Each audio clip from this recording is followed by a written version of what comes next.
My name is Brenda Cuthbert and I'm from COK. I'm not an educator, but it is my interest.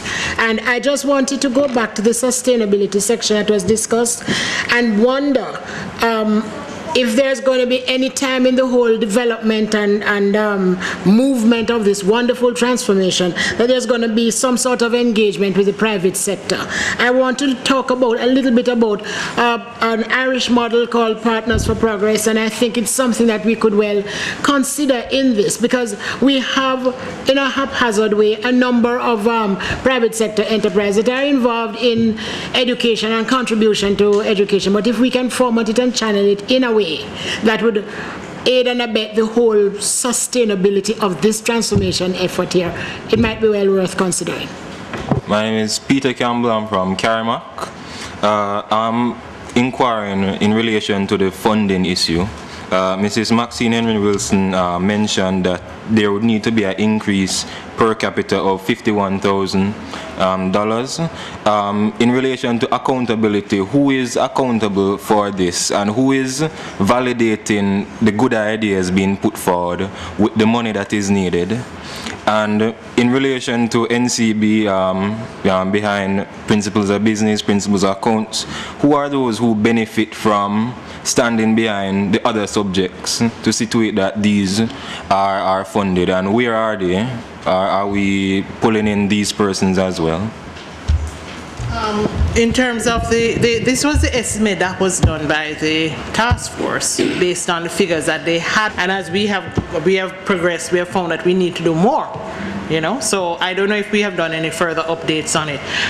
In terms of the private sector input and NCB and so forth, you know, one of the sad things is that students, NCB had to change their system because students would they would pay for the exam and students would not take the exam.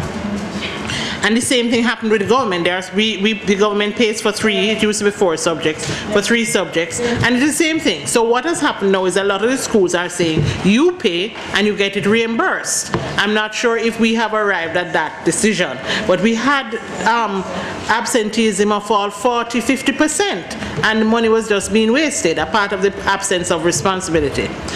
Just one last thing, this thing about standardized benchmarking through international peace and so forth. Trinidad actually does it, and there was an attempt to put together a Caribbean,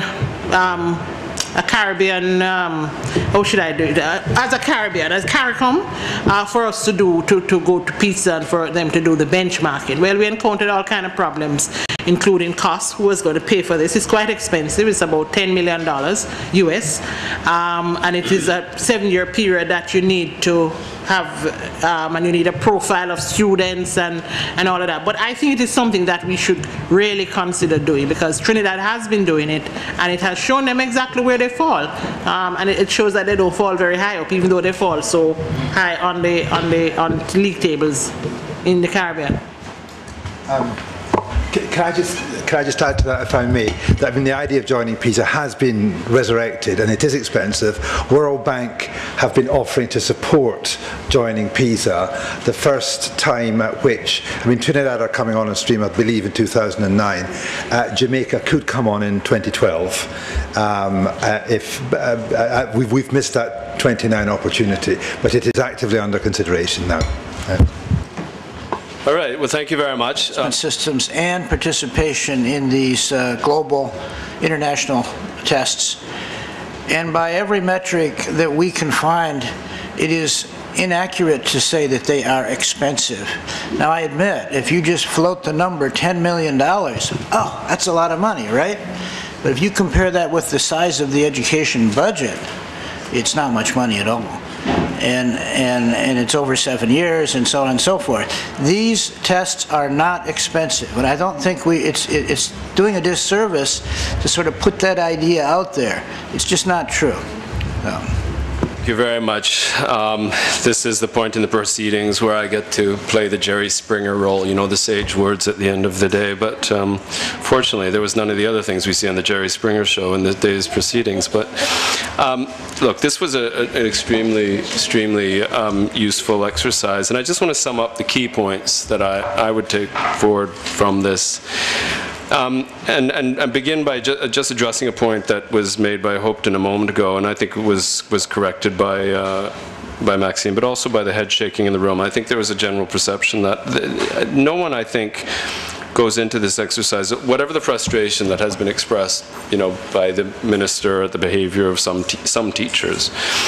I think everybody agrees that many teachers are doing an exceptional job. And in fact, I would go further and say, he said the stories need to be told. I dare say the stories are told, because I think if we had the time to ask everybody in this room, can you name someone who has had a profound and transformative impact in your life other than your parents, everybody will be able to identify a teacher. And they are telling the stories of those teachers, and they are probably in most cases telling the teachers themselves about how much they have affected their lives. I think what the call for accountability is saying is the teachers who have the stories told about them probably also deserve to get a bit more than just have stories told about them. They actually deserve to be rewarded in pecuniary ways for their performance, because accountability is very much about that. And I spent a good deal of my life as a teacher in tertiary education, but you know, and I know the fact that you know, there are good teachers and there are bad teachers, and the good teachers would like to get a bit more reward, and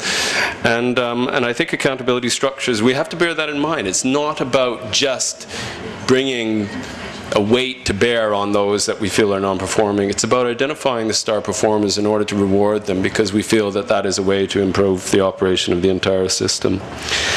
Reference was incidentally made to the Irish model. I should point out, I will be opportunistic here and say in 3 weeks' time we're having our next policy seminar here at CaPRI in this very room.